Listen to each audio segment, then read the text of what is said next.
Okay, so last class में कल हमने चैप्टर स्टार्ट किया the d and f block elements. Okay, so कहाँ है वो सब हमने देख लिया है।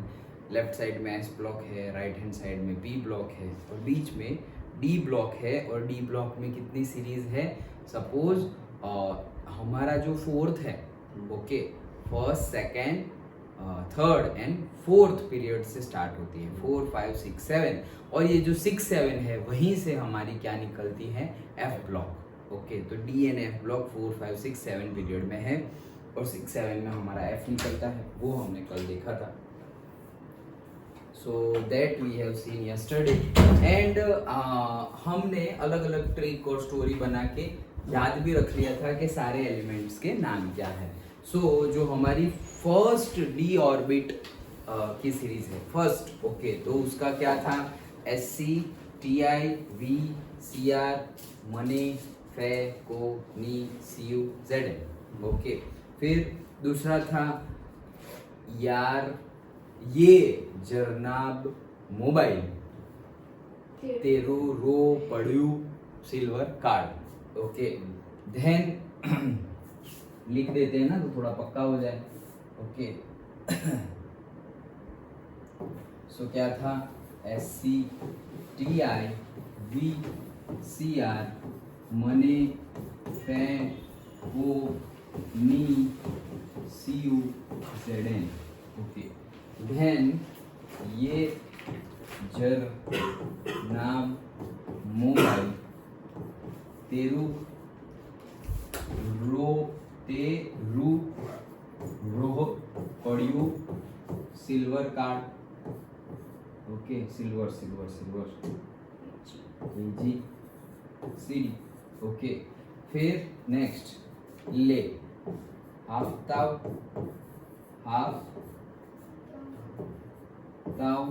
रे हाफ ताव रे ઓસ રી જાય પછી गोल्ड मर्क्यूरी दवा ले लीजिए। एंड लास्टली था कौन सा भाई था? वो अशरफ भाई। Okay, so lanthanide and actinoid. Yes, Ashraf, वही में याद है, यस ना लिखूं। Yes, so Ashraf, okay, Ashraf double song भाई हस मत 10 राग कहने।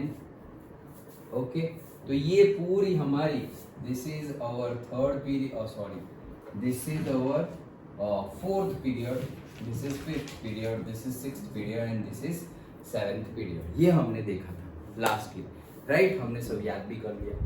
नाउ ये जो हमने देखा उसमें, okay, now we have to see, good morning, so now we have to see the general electronic configuration। okay, क्या देखना है? अभी हम डी देख रहे हैं, फिर बाद में एफ देखेंगे। ओके, तो डी ब्लॉक के एलिमेंट्स में जनरल इलेक्ट्रॉनिक कॉन्फ़िगरेशन हमें देखनी है। सो जैसे मैंने बताया कि मेनली पूरे डी ब्लॉक में हमें मेनली कौन सी कंसीडर करनी है? फर्स्ट वाली।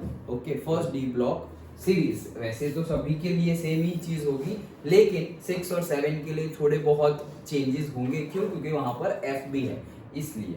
ओके, सो स्टार्ट करते हैं। सो देखो, सपोज स्टार्ट करते हैं एससी से। सो स्कैंडियम, ओके, तो उसकी इलेक्ट्रॉनिक कॉन्फ़िगरेशन क्या होगी?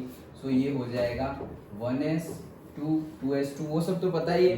ओके, तो आर्गोन तक तो पता ही है। आर्गोन मतलब कितने? 18। ओके, सो आर्गोन तक तो पता ही है। 4s2 yes, 4s2 3d1। Okay, ये हमारा है। अब यहाँ पे मेनली मुझे तुम्हें बताना है क्या कि न्यूक्लियस है 1 2 3 4 आ गया। ओके, सो देखो, ये n इज इक्वल्स टू 1 है, this is n is equals to 2, this is n is equals to 3 and this is n is equals to 4। So 4s2 है, मतलब यहाँ पर 4s2 है। अब उसके बाद कौन फील्ड हो रहा है 3D। क्यों? क्योंकि 4s की एनर्जी क्या है 3D से कम है। अफबाव के प्रिंसिपल के अकॉर्डिंगली पहले इलेक्ट्रॉन जाएगा लोअर एनर्जी वाली ऑर्बिट में।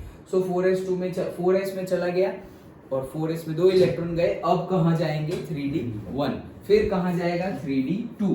तो यहाँ पर से 3D1। तो अब देखो तुम, अगर हम वैलेंस ऑर्बिट की बात करें तो वैलेंस ऑर्बिट कौन सी है 3D। नहीं, वैलेंस ऑर्बिट 4s है। वैलेंस ऑर्बिट मतलब लास्ट ऑर्बिट, लास्ट ऑर्बिट जो आउटर ऑर्बिट हो उसको हम क्या बोलेंगे वैलेंस ऑर्बिट। तो वैलेंस ऑर्बिट कौन सी है 4s, लेकिन वैलेंस मतलब लास्ट वाली ऑर्बिट, वैलेंस ऑर्बिट मतलब लास्ट वाली ऑर्बिट, और वो लास्ट वाली ऑर्बिट में जितने इलेक्ट्रॉन होंगे उनको बोलेंगे हम वैलेंस इलेक्ट्रॉन। डन। तो लास्ट वाली ऑर्बिट वैलेंस ऑर्बिट है एकदम लास्ट में 4s2, और उसके बाद अंदर की साइड में सोचो ये एटॉम है। तो हम जनरली अभी तक कैसे फील कर रहे थे, सब कुछ लास्ट में ऐड होता है, फिर लास्ट वाली फुल हो गई, फिर नेक्स्ट में जाएंगे, फिर उसमें ऐड होता जाएगा होता जाएगा होता जाएगा, फिर वो भी फुल हो गई और नेक्स्ट में जाएंगे। लेकिन यहाँ पर क्या हो रहा है कि भाई n इज इक्वल्स टू 1, तो n is equals to 1 feel हो गई। ओके से यहाँ पर हमने फील कर दिया क्या 1s2, तो फुल हो गई। तो चलो आगे बढ़ते हैं। तो आगे बढ़ेंगे तो क्या होगा भाई 2s2, भाई 2s2 भी फील हो गई तो 2p फील कर लो। तो हमने बात कर ली क्या 2p6, 2p6 भी फुल हो गई। तो चलो नेक्स्ट ऑर्बिट पे चले जाओ क्योंकि यहाँ तो मैक्सिमम खत्म हो गया है। अब आगे गए तो यहाँ पर क्या है से 3s2, अरे 3s2 भी फुल हो गया तो 3p पे जाओ। सो थे 3p6, 3p6 भी फुल हो गया तो चलो 3D में जाओ। तो 3D में जाएंगे, लेकिन जैसे ही 3D में गए तो वहां पर ही 3D और 4s के बीच में बहुत ज्यादा कम एनर्जी डिफरेंस है, और 4s की एनर्जी ये है 3D और ये है हमारा 4s। तो 4s की एनर्जी कम है कंपेयर टू दी 3D। सो अफबाव के प्रिंसिपल के अकॉर्डिंगली अब 3p6 के बाद एक इलेक्ट्रॉन जाना है, वो कहाँ चला जाएगा 4s1, फिर दूसरा जाएगा वो भी कहाँ जाएगा 4s2, और फिर तीसरा आएगा उसके बाद नेक्स्ट आएगा वो जाएगा 3D1 में। तो पहले आउटर यहां तक कैसे था कि n is equal to 1 feel हो गया, फिर 2 में गए, 2 फील हो गए तो 3 में गए। लेकिन अभी 3 फुल हो गया, फुल नहीं हुआ एक्चुअली, अभी 3D है, लेकिन एनर्जी लेवल के अकॉर्डिंगली अब हम चले गए पहले 4 में, 4 फुल हो गया मतलब s वाला फुल हो गया। अब वापस अंदर का फील कर रहा है, समझ में आया? सो अंदर का इलेक्ट्रॉन फील कर रहा है 3D1। तो यहाँ पर चेंजेस है कि यहाँ पर वैलेंस ऑर्बिट हमारी कौन सी है 4s2, लेकिन इलेक्ट्रॉन कहाँ एंटर हो रहे हैं 3D में। डन। तो सारे इलेक्ट्रॉन एंटर हो रहे हैं 3D में, लेकिन हम डालते थे तो लास्ट में डालते थे, लेकिन यहाँ पर लास्ट में पहले फिल हो जाएंगे फिर 3D में डालेंगे। लेकिन ऐसा समझो कि अगर तुम्हें इलेक्ट्रॉन निकालना है तो सबसे पहले अगर तुम उसको एनर्जी दोगे, एंथैल्पी आयनाइजेशन एंथैल्पी, आयन बना रहे हो, जैसे ही तुमने एनर्जी दी तो इलेक्ट्रॉन जाता कहां से है आउटर से ही जाता है। ओके तो जाएगा कहां से 4s से जाएगा, समझ में आ रहा है? पहले बाहर से जाएगा, आता पहले आया किस में सबसे पहले, ये दोनों की कंपेयर करें तो सबसे पहले किस में आया 4s में आया, तो जाएगा तब भी 4s में से ही जाएगा। डन। वो याद रखना, ऐसा ना हो कि हम 3D1 है अभी SC है, अभी SC प्लस बनाना हो तो तुम 4s वाले में से मत निकाल देना, और सॉरी 3D वाले में से मत निकाल देना, 3D रहेगा 4s वाला पहला निकलेगा। अंडरस्टूड? पक्का समझ में आया? श्योर? यहाँ पे गड़बड़ी ना हो। इलेक्ट्रॉनिक कॉन्फ़िगरेशन एलिमेंट्स की तुम लिख दोगे, आयन की पूछ ली तो आयन की पूछ ली, अभी SC की तुमने लिख ली, अभी SC प्लस की बोले तो तुम्हें एक इलेक्ट्रॉन कहां से निकालना है, बाहर से निकालना है। बाहर कौन है 4s, तो 4s1 3D1 ऐसे होगा। That I wanted to tell. Done.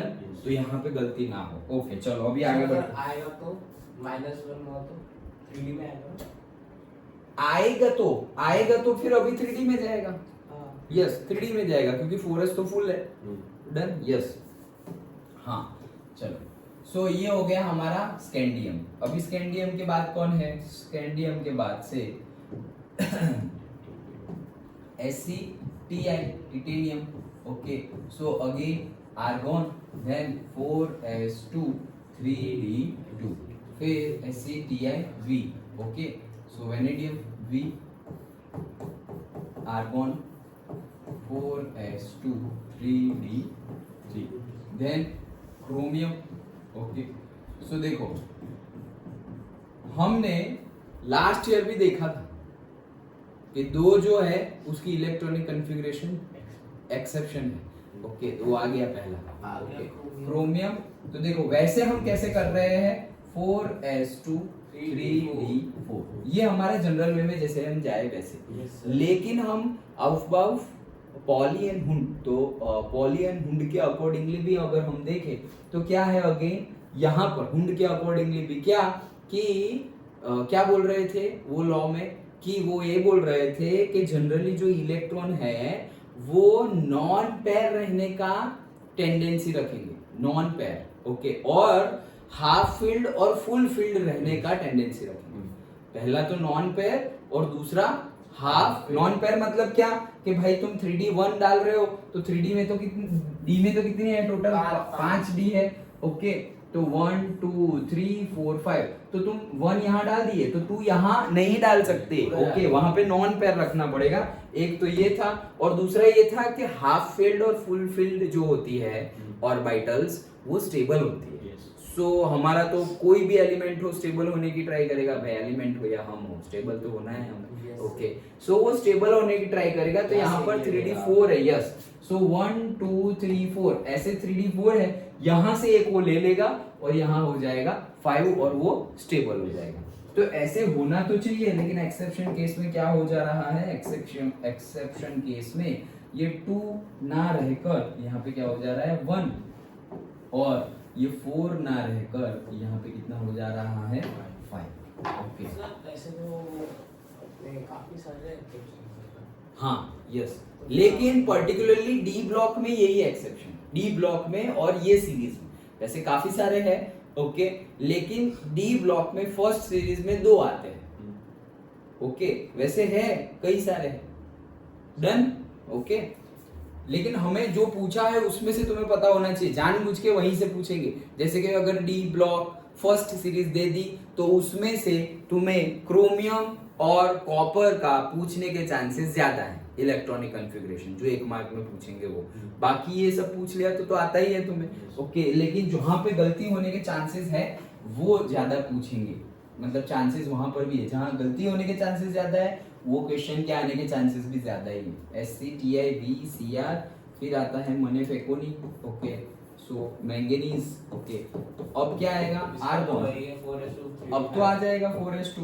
Yes, 3D5, then मनेफे, okay, so iron, so argon 4s2 3D6, okay, then cobalt, argon 4s2 3D7, nickel, okay, so argon 4s2 3D8, then मनेफेकोनी Cu आ गया exception, okay, argon, अब देखो 4s2 3D9 होना चाहिए, लेकिन वहां पर हाफ फील्ड ज्यादा स्टेबल था, फुल फील्ड भी ज्यादा स्टेबल होता है, सो वैसे होना क्या चाहिए 4s2 3D9, 8 के बाद आ जाएगा 9, लेकिन वो 9 एक यहां से इलेक्ट्रॉन ले लेगा और वो क्या हो जाएगा 10, ओके, सो ये हो जाएगा 4s1 3D10, okay, and last but not the least zinc, okay, so zinc का हो जाएगा R1, then 4s2 3D10, done, okay, सो ये 2 एक्सेप्शन है, those exceptions you have to remember, chromium and copper, okay. अब यहाँ पर अगर हम देखें तो जनरल इलेक्ट्रॉनिक कॉन्फ़िगरेशन क्या बन रही है, तो जनरल इलेक्ट्रॉनिक कॉन्फ़िगरेशन देखो, ये कौन सा पीरियड है, कौन सा पीरियड है ये 4th, ओके, तो ये 4th पीरियड है, अभी 4th पीरियड है, और लास्ट वाला कौन सा है हमारा ऑर्बिट 4s2 है, ऑर्बिट और ऑर्बिटल, ऑर्बिट है 4 और ऑर्बिटल है 4s, ओके, लास्ट वाला उसके बाद हम 3D में फील कर रहे हैं, ओके, सो देखो क्या हो रहा है, लास्ट वाला है हमारा 4s2, 2। तो अगर मैं यहाँ पर लूँ n इज इक्वल्स टू 4 ले लूँ और s ले लूँ, तो देखो n फिर s, देखो हर में 4s 4s 4s 4s 4s, तो सब में ही है। ओके, तो n ले लिया मैंने, n इज इक्वल्स टू क्या ले लिया है 4 और s ले लिया है। अब यहाँ पर आ जाएगा क्या, से n 4 लिया है तो हमेशा यहाँ पर क्या है 3 ही है, तो n 4 लिया है तो फिर इसको कैसे दिखाएंगे हम, n माइनस 1 और फिर क्या आ जाएगा d। ओके, सो n s n minus 1 into D. अब ns क्या होता है, देखो 2 होगा या 1 होगा, 1 होगा या 2 होगा। वैसे तो हम सोचेंगे सर हमेशा 2 ही होगा ना, पोटेशियम और कैल्शियम फील्ड हो गया तो हमेशा 2 होगा, लेकिन नहीं 1 भी हो रहा है ना। सो 1 2 2 और d कहां से कहां तक होगा, 1 2 10। डन। ओके, सो ये हमारी जनरल इलेक्ट्रॉनिक कॉन्फ़िगरेशन हो गई, ns 1 to 2 n minus 1 d 1 to 10। Okay, तो ये general electronic configuration for the d block element. अगर इसके बाद वाला से हमारा सेकेंड सीरीज पूछ ली डी ब्लॉक की, ओके, तो सेकेंड सीरीज पूछ ली ये जर्नाब वाली, ओके, तो उसमें भी अगर कोई बोल दे कि भाई क्या होगी, तो वही होगी। क्यों, क्योंकि इसमें क्या है, ये वाली सीरीज में क्या है 4s एंड 3d, फिर नेक्स्ट में क्या होगा 5s एंड 4d, फिर उसके बाद में क्या होगा 6s एंड 5d, और लास्ट में क्या होगा 7s and 6d। Done, simple.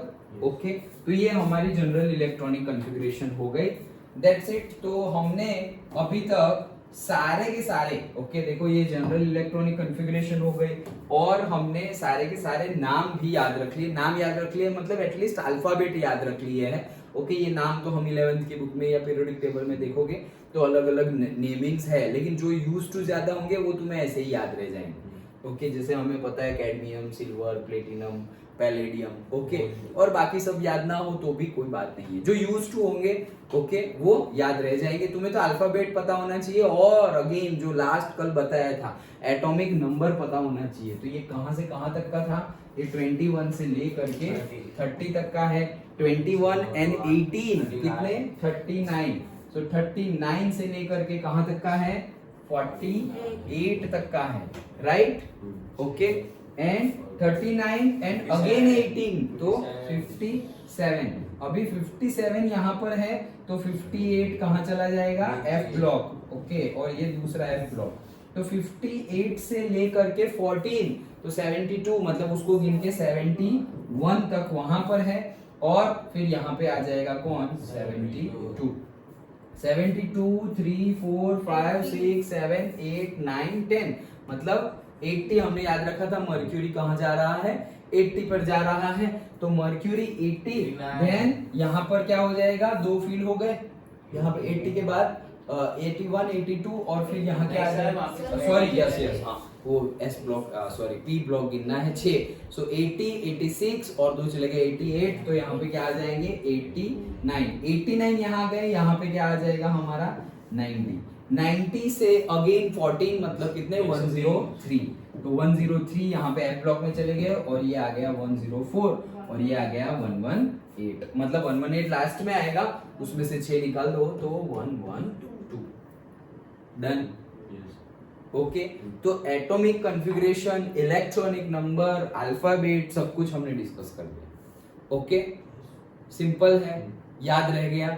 Series भी हमने ट्रिक रखी थी, तो कोई भी ट्रिक याद रख सकते हो, इंपॉर्टेंट है याद रहना। ओके, तो हमारा जो हमने डिस्कस किया क्लास में वो क्या था, SCTI VCR मने फेकोनिस UZN यार जन्ना मोबाइल तेरू रो पड़ू सिल्वर कार्ड, देन ले हाफ ताव रे ओसरी जाए પછી गोल्ड मर्क्यूरी की दवाई लेनी है। Okay, and lastly Ashraf double song भाई हसमत 10 राग कहने।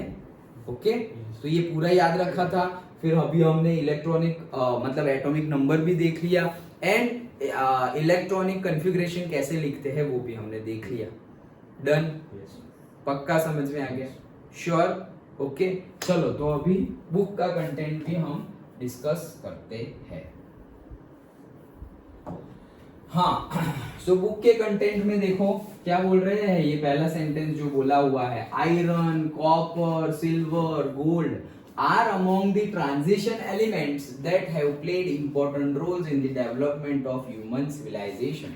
तो ये जो है आयरन है, कॉपर है, गोल्ड है, सिल्वर है, ओके तो वो ट्रांजिशन एलिमेंट्स है, हमें पता ही है।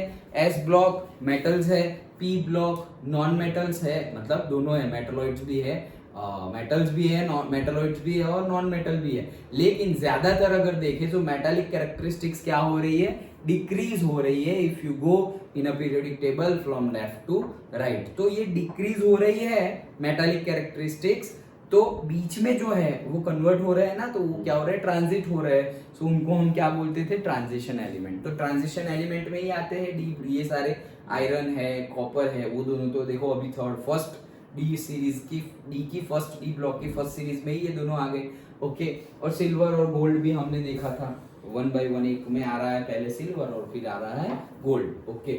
सो the inner transition element such as thallium, palladium and uranium are proving excellent sources of nuclear energy in the modern times। तो वो ये information point of view given है कि भाई ट्रांजिशन एलिमेंट्स में ये सारे भी है, वेरी इंपॉर्टेंट, ओके। चलो तो चैप्टर स्टार्ट करते हैं। The d block of the periodic table contains the element of, अब देखो मेजरली हमने डिस्कस कर लिया है, सारा डिस्कस कर लिया, इलेक्ट्रॉन्स कितने होते हैं, एटॉमिक नंबर, इलेक्ट्रॉनिक कॉन्फ़िगरेशन सब डिस्कस कर लिया है। तो हम सिर्फ अभी जहां पे जरूरत होगी वहां पे डिस्कशन करेंगे, otherwise we will go through it, okay. So the d block of the periodic table contains the element of the groups 3 to 12 in which the d orbitals are progressively filled in each of the 4 long periods, 4 long period में वो जाएंगे। The f block consists of the elements in which 4f and 5f orbitals are progressively filled. They are placed in a separate panel at the bottom of the periodic table. The names transition metals and inner transition metals, देखो D block को हम क्या बोल रहे हैं, transition metals, और उसमें से ही निकाला हुआ एफ ब्लॉक है, उसे हम बोलेंगे ट्रांजिशन के भी अंदर से निकाले हुए, मतलब क्या, inner transition metals. D block transition metals and F block inner transition elements or metals are often used to refer to the elements of D and F block respectively. Done? Okay. Next, there are mainly 4 series of the transition metals, 3D series, scandium to zinc, 4D series, Y to CD, मतलब सारे नाम हमें याद रहे ना रहे, okay. इसका नाम है ये क्या है, येटरबियम, अच्छा। सो येटरबियम, cadmium, then lanthanum, hafnium to mercury, okay, 6D series, actinium and elements from say rutherfordium to CN। CN क्या है, नहीं पता, कोई बात नहीं, CN तो CN कहने वाला CN, ओके।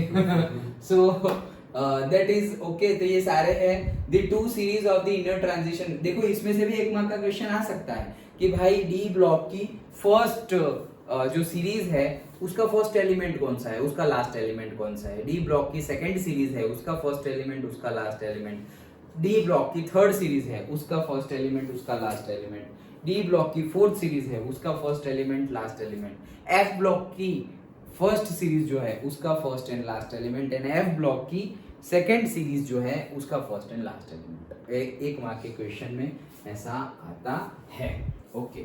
चलो सो आगे बढ़ते हैं।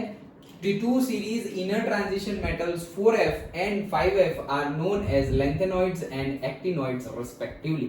क्यों? क्योंकि उनके पहले जो स्टार्ट हो रहा है वो कहां से स्टार्ट हो रहा है, लैंथेनियम एंड एक्टिनियम से स्टार्ट हो रहा है, तो उनको लैंथेनॉइड एंड एक्टिनॉइड भी बोलते हैं सीरीज को, okay. Originally, the name transition metals was derived from the fact that their chemical properties were transitional between those of S and P block elements. Now, according to the IUPAC, transition metals are defined as metals which have incomplete d subshell either in the natural atom or in the ions। क्या बोल रहे हैं, देखो IUPAC के naming और definition के accordingly यहाँ समझने की बात है, ओके। बाकी सब तो हमने पहले डिस्कस ही किया, इसलिए we are just reading now, यहाँ पर ये समझने की बात है। क्या बोल रहे हैं, पहले IUPAC की डेफिनेशन अलग थी पुराने सिलेबस में, नए सिलेबस में IUPAC की डेफिनेशन अलग है। ओके, तो अभी जो है उसके अकॉर्डिंगली बता रहा हूँ। अभी IUPAC की नोमेनक्लेचर के अकॉर्डिंगली ट्रांजिशन मेटल्स क्या होती है, जिसमें इनकम्प्लीट डी ऑर्बिटल हो ना, उसी को ट्रांजिशन एलिमेंट बोलते हैं। क्या? जिसमें इनकम्प्लीट डी ऑर्बिटल हो उसको ट्रांजिशन एलिमेंट्स बोलते हैं। लेकिन जो पहले थी वो ज्यादा करेक्ट थी। ओके, जो पहले के सिलेबस में जो डेफिनेशन थी वो ज्यादा करेक्ट थी। क्यों? क्योंकि यहाँ पर देखो तुम, यहाँ पर इफ यू सी कि तुम्हारे पास ये है कौन, जिंक है, जिंक है 3d10 कहाँ है, हाफ मतलब इनकम्प्लीट ऑर्बिटल, डी ऑर्बिटल है ही नहीं, 3d10 फुल्ली फिल्ड हो गई।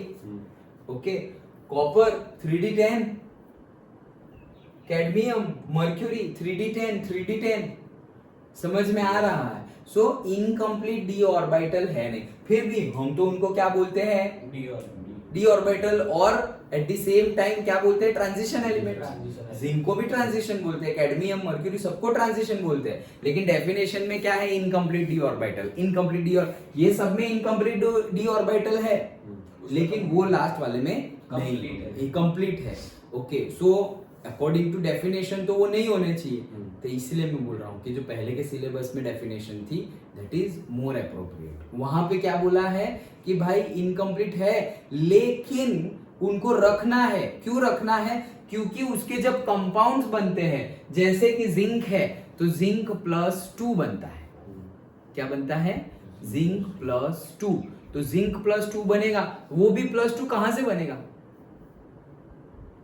दो कहां से जाएंगे, एस में से जाएंगे ना, पहले बताया था ना, पहले एस में से जाएंगे, तो पहले एस में से चले गए तो भी कितना रहेगा, 3d10 ही रहेगा।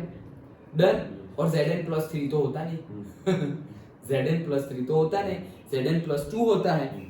सर यहाँ पे आगे लिख रहा है कि जो 3d10 की जो है वो ट्रांजिशन मेटल सब होता है आगे। हाँ, आगे हम पढ़ ही रहे हैं। ओके, वही मैं एक्सेप्शन ही बता रहा हूं कि वो क्या है, 10 फील्ड है, 3d10 है। ओके, तो पर्टिकुलरली जिंक, कैडमियम, मर्क्यूरी, उन लोगों के जो कैरेक्टरिस्टिक्स है, ओके, मैंगनीज है बीच में, तो ये जो पर्टिकुलर एलिमेंट्स को मैं अभी जो नोट डाउन किया, मैंगनीज, जिंक, कैडमियम, मर्क्यूरी, इन लोग की कैरेक्टरिस्टिक, ये पूरा जो डी ब्लॉक है उनकी कैरेक्टरिस्टिक से थोड़ी अलग है। समझ में आया? फैमिली तो वही है, जैसे कि हमने याद हो तो 11th में भी पढ़ा था, जब एस ब्लॉक पढ़ा था कि एस ब्लॉक का first alkali metals, then alkali earth metals. So हमने बोला था कि जो फर्स्ट एलिमेंट है ग्रुप में, उनकी कैरेक्टरिस्टिक्स, बेरिलियम और लिथियम की कैरेक्टरिस्टिक्स ग्रुप के बाकी के जो एलिमेंट्स है उनकी कैरेक्टरिस्टिक्स से डिफर करती है। याद आया? 11th में हमने पढ़ा था। और फिर वो डायगोनल रूल भी पढ़ा था, याद हो तो, डायगोनल रूल पता है ना, याद आया? ओके, वो ऐसे डायगोनल रूल नहीं पढ़ा था कि भाई लीना की रब से फरियाद, फिर बेटो मांगे कार स्कूटर। तो मैग्नीशियम की कैरेक्टरिस्टिक्स वैसे उसका जो पूरा का पूरा फैमिली है, बेटो मांगे कार स्कूटर, उससे मैच करनी चाहिए, लेकिन उससे मैच ना करके वहां पर लिथियम की कैरेक्टरिस्टिक्स मैग्नीशियम के साथ मैच कर रही है, दूसरे वाले के साथ। ओके, और यहाँ पर बेरिलियम की कैरेक्टरिस्टिक्स नेक्स्ट वाले दूसरे के साथ, मतलब कौन सा, बैंगन आलू, तो मतलब एल्यूमिनियम के साथ। बेरिलियम की ऐसे डायगोनल बना ना, एज्यूम कर पा रहे हो नहीं? ऐसे कर पा रहे हैं। हाँ, एक कदम नीचे उतर जाओ। हाँ, ली ना की रब से फरियाद, फिर बेटो मांगे कार स्कूटर, और फिर से बैंगन आलू गाजर। Okay, like that. तो इनकी कैरेक्टरिस्टिक्स इसके साथ मैच होनी चाहिए, लेकिन यहाँ मैच हो रही थी। ओके, बेरिलियम की कैरेक्टरिस्टिक्स ये ग्रुप के साथ मैच होनी चाहिए, लेकिन यहाँ मैच हो रही थी। याद आया? वो हमने 11th में पढ़ा था। सो एक्सेप्शन थे वो लोग। क्यों? क्योंकि उनकी साइज जरूरत से ज्यादा छोटी थी। लिथियम की साइज जरूरत मतलब जितनी हो, बहुत ज्यादा छोटी थी, जरूरत तो नहीं बोलेंगे हम, लेकिन बहुत ज्यादा छोटी थी लिथियम की साइज। बेरिलियम की साइज भी बहुत ज्यादा छोटी थी। तो उनको हमने बोला था कि भाई वो फैमिली के मेंबर है है, भले ही अल्कली मेटल्स और अल्कली अर्दन मेटल्स में एक फैमिली में तो आ रहे हैं ग्रुप 1 और ग्रुप 2 में एस ब्लॉक के, लेकिन फिर भी उनकी कैरेक्टरिस्टिक्स ग्रुप के बाकी के एलिमेंट्स के कंपेयर में क्या है, डिफर कर रही है। वैसे ही जिंक है, मर्क्यूरी है, कैडमियम है, मैंगनीज है, उनकी कैरेक्टर, ये मैंगनीज तो एक्सेप्शन ही है, ओके। सो इनकी कैरेक्टरिस्टिक्स ग्रुप के बाकी के जो एलिमेंट्स है, ओके, मतलब पूरे डी ब्लॉक के बाकी के जो एलिमेंट्स है उनकी कैरेक्टरिस्टिक्स से डिफर करती है। अंडरस्टूड? Yes, sir. ओके। और जो कॉपर है, अभी हमने बताया ना कि कॉपर का भी 3D क्या होता है, 10। ओके, कॉपर का भी 3D 10 होता है, लेकिन Cu+2 तो बनता है। Cu+2 करोगे तो कहां से जाएगा, एक डी इनकम्प्लीट, इसमें से तो जाएगा, फिर भी एक इनकम्प्लीट आ जाएगा। Yes. ओके, क्योंकि कॉपर का तो मतलब देखो सबके ऑक्सीडेशन स्टेट अलग अलग है ना, Zn में Zn+3 नहीं बन रहा है, नहीं तो कहीं पे +3 भी होता है, तो +3 होगा तो फिर जाएगा। दो एस ब्लॉक के एलिमेंट इलेक्ट्रॉन दो निकल गए, फिर भी एक तो जाएगा कहीं से। Yes. Okay, so that is the case. ये समझना था। ओके, सो इनकी कैरेक्टरिस्टिक्स Sir, अलग होती है। हाँ, अगर Z में 2 इलेक्ट्रॉन आए तो आए तो हाँ। आए तो फिर कोई प्रॉब्लम नहीं है, लेकिन जनरली होता नहीं है ना वैसे। भाई सेल तो होती नहीं है ना, क्या क्या ऑर्बिट तो होती नहीं है। हाँ, वही ऑर्बिट ही नहीं होती, और दो इलेक्ट्रॉन आए भी तो कहाँ आएंगे, पहले तो Zn फिल हो, अभी तो है ही नहीं, अभी तो 3D कंप्लीट ही हो गया है, तो उसकी कैरेक्टरिस्टिक्स क्या है, उसकी कैरेक्टरिस्टिक दो इलेक्ट्रॉन लेने की है।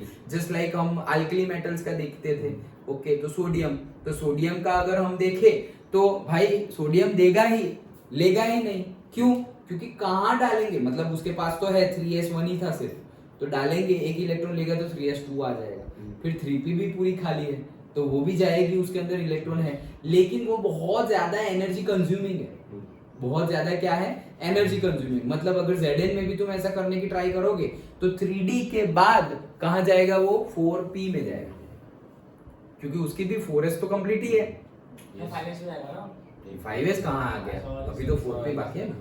सो 3D है, तो अब कहां जाएगा, देखो 4 Zn में भी n = 4 ही है हमारी वैलेंस ऑर्बिट, तो 4 तो ऑक्यूपाइड है ही, 4s2, अब जाएगा एक आएगा एक्स्ट्रा, लिया है तो कहां जाएगा, 4p में जाएगा, डन। लेकिन ऐसा होता नहीं है, क्यों, क्योंकि बहुत ज्यादा एनर्जी देंगे तब जाके वो एक इलेक्ट्रॉन लेगा, अदरवाइज वो इलेक्ट्रॉन देता है, डोनर नेचर है उसका। सोडियम में भी डोनर नेचर है, लेकिन वहां पे भी हमने एक्सेप्शन देखे हैं, क्या, सपोज सोडियम हमेशा देता है, लेकिन सपोज हाइड्रोजन के साथ, हाइड्रोजन और सोडियम की बात करें, सोडियम हाइड्राइड की बात करें, सो सोडियम लेगा फिर, और हाइड्रोजन क्या करेगा, लेगा, डन। ओके, सो वैसे कंपाउंड्स भी है हमारे पास, very rare and very exceptional, okay, वैसे कंपाउंड भी है, ओके, चलो।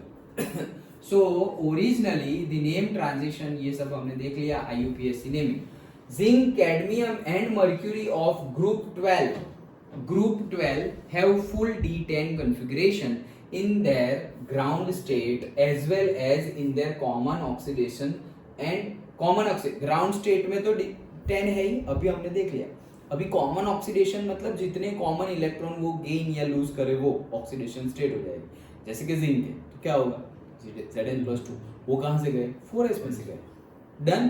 तो वो बोल रहा है and hence are not regarded as transition metals, इसीलिए हम उनको IUPAC के nomenclature के accordingly transition metal suppose ना भी consider करें, however being the end members of the 3D, 4D and 5D transition series respectively, their chemistry is studied along with the chemistry of the transition metals, के वो लोग जो last हमारा group है, group number 12, okay, वो group number 12 में continuously D block के elements है उसके बाद ही आने वाले हैं, पी ब्लॉक तो आता नहीं है उसमें, ओके, तो डी ब्लॉक में ही है, सो उनकी केमिस्ट्री अलग से स्टडी की जाती है, साथ साथ में ही, मतलब जो ट्रांजिशन मेटल है उसके साथ ही उनकी केमिस्ट्री स्टडी की जाती है। लेकिन जैसे मैंने तुम्हें पहले ही बता दिया कि जिंक, कैडमियम, मर्क्यूरी, उनका नेचर डी ऑर्बिट के बाकी, डी ब्लॉक के बाकी एलिमेंट से अलग है, ओके, ओके, चलो। सो आगे बढ़ते हैं, the presence of partly field D और f orbitals in their atoms make transition elements different from that of the non transition elements। कि भाई आधी भरी हुई d और f ब्लॉक ही बनाती है वो d और f ब्लॉक के एलिमेंट्स को दूसरे जो एलिमेंट्स है s ब्लॉक और p ब्लॉक के एलिमेंट्स है उनसे क्या करती है, डिफर करती है। Hence the transition elements and their compounds are studied separately. However, the usual theory of valence as applicable to the non-transition elements can be applied successfully to the transition elements also। तो जो normal theories जो हमने पढ़ी है वो तो यहाँ पर भी हम applicable कर सकते हैं। Various precious metals such as silver, gold, platinum and industrially important metals like iron, copper, titanium belong to the transition metal series। तो बहुत ज़्यादा important है। Okay. Now in this unit we shall first deal with the electronic configuration, occurrence, general characteristics of the transition elements with the special emphasis on the trends in the properties of the first row। 3D series में ही 3D block की first series जो है उसमें ही हम बात करने वाले हैं ज्यादातर, along with the preparation properties of some important compounds। तो भाई प्रिपरेशन एंड प्रॉपर्टीज भी देखेंगे, जब हम ऑर्गेनिक केमिस्ट्री पढ़ेंगे तब भी हम ऐसा ही करेंगे क्या कि भाई पर्टिकुलरली कैसे वो कंपाउंड बनाता है। ओके, जैसे कि हम डिफरेंट चीजें पढ़ेंगे ऑर्गेनिक में भी, भाई अल्कोहल पढ़ेंगे, कीटोन पढ़ेंगे, कार्बोक्सिलिक एसिड पढ़ेंगे, तो वो बनता कैसे है। सबसे पहले तो वो उसकी फिजिकल कैरेक्टरिस्टिक्स क्या है, उसकी केमिकल कैरेक्टरिस्टिक्स क्या है।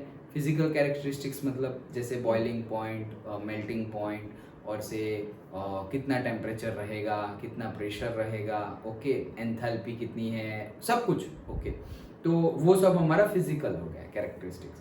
केमिकल कैरेक्टरिस्टिक्स मतलब सपोज अल्कोहल के साथ कैसे रिएक्ट करेगा, पानी के साथ कैसे रिएक्ट, जैसे हमने 10th में पढ़ा था एसिड बेस एंड सॉल्ट्स में, तो हमने मेटल नॉन मेटल भी पढ़े थे वही 10th में। तो हमने बोला था ना कि वाटर के साथ, फिर पानी, वाटर के साथ, फिर एसिड के साथ, फिर बेस के साथ, फिर सॉल्ट के साथ, कैसे कैसे सब लोग मेटल और नॉन मेटल रिएक्ट करते हैं। ओके, तो वो केमिकल प्रॉपर्टी हो गई। तो यहाँ पर भी हम क्या करेंगे, डी ब्लॉक के एलिमेंट्स है वो कौन से टाइप के कंपाउंड्स बनाता है, ये कंपाउंड्स बनते कैसे हैं, उनकी characteristics, physical and chemical characteristics कैसी है, वो सब हम देखने वाले हैं। ओके, नाउ हाँ, followed by the consideration of, this will be followed by the consideration of certain general aspects such as electronic configuration, oxidation state and chemical reactivity of the inner transition metals। तो भाई जैसे हमने D block के देखेंगे, उसके बाद F block का भी देखेंगे। तो एफ ब्लॉक का भी इलेक्ट्रॉनिक कन्फिग्रेशन, उनकी केमिकल रिएक्टिविटी कैसी है, इनर ट्रांजिशन मेटल्स बोला है ना, तो वो कौन है, हमारे एफ ब्लॉक, उनका भी हम देखने वाले हैं। Okay, so this is all about the introduction. समझ में आया। कल हमने सारे के सारे एलिमेंट्स याद रखे, फिर हमने एटॉमिक नंबर भी उनको स्पेसिफाई किए, आज उसका रिवीजन भी किया, एंड आज हमने जनरल इलेक्ट्रॉनिक कॉन्फ़िगरेशन कैसे लिखते हैं वो देखा स्टार्टिंग में, कि भाई हम कौन कौन से एलिमेंट्स के बारे में पढ़ने वाले हैं। अब हमने बुक का स्टार्ट किया, तो बुक में बताया वही जो हमने डिस्कस किया, वही बताया है कि भाई फर्स्ट एलिमेंट जो हमारा डी ब्लॉक है उसकी फर्स्ट सीरीज का फर्स्ट एंड लास्ट एलिमेंट कौन सा है, सेकंड का फर्स्ट लास्ट कौन सा है, थर्ड का फोर्थ का फर्स्ट एंड लास्ट कौन सा है, एफ ब्लॉक के फर्स्ट एंड सेकंड सीरीज का फर्स्ट एंड लास्ट एलिमेंट कौन सा है, वो सब हमने यहाँ पर देखा। देन क्या देखा कि पर्टिकुलरली डी ब्लॉक को ट्रांजिशन मेटल्स बोलते हैं, एफ ब्लॉक को इनर ट्रांजिशन मेटल्स भी बोलते हैं। देन ये जो हमारे लास्ट वाले हैं 12, ग्रुप नंबर 12 वाले, ओके, जिंक, कैडमियम, मर्क्यूरी, उन लोग की जो इलेक्ट्रॉनिक कॉन्फ़िगरेशन है वो देख के हमें पता चला क्या कि उसमें 3d10 है। मतलब IUPAC की नॉमेनक्लेचर के अकॉर्डिंगली हम ट्रांजिशन मेटल्स किसे बोलते हैं, जिनकी इनकम्प्लीट डी ऑर्बिटल्स फील्ड हो वो, लेकिन इनकी तो फुल्ली कंप्लीट है। ओके, फिर भी उनकी केमिस्ट्री हम डी ब्लॉक में है इसलिए डी के साथ साथ ही देखेंगे, बट कैरेक्टरिस्टिक्स उनकी डिफर करती है डी ब्लॉक के एलिमेंट्स के साथ। ओके, ये हमने देखा जिंक, कैडमियम, मर्क्यूरी के बारे में, एंड दैट्स इट, यही सब हमने देखा है। ओके, और हम क्या देखने वाले हैं चैप्टर में वो फिर डिस्कस किया हुआ है कि हम से केमिकली कैसे रिएक्ट करेंगे, उनकी फिजिकल नेचर कैसा है, इलेक्ट्रॉनिक कॉन्फ़िगरेशन क्या होगी, डी की, एफ की, वो सब देखना है। डन? Yes sir. इंट्रोडक्शन समझ में आ गया? Yes sir. क्या हुआ? सेम ही है क्या? हाँ मतलब अभी 4.1 स्टार्ट हो जाएगा।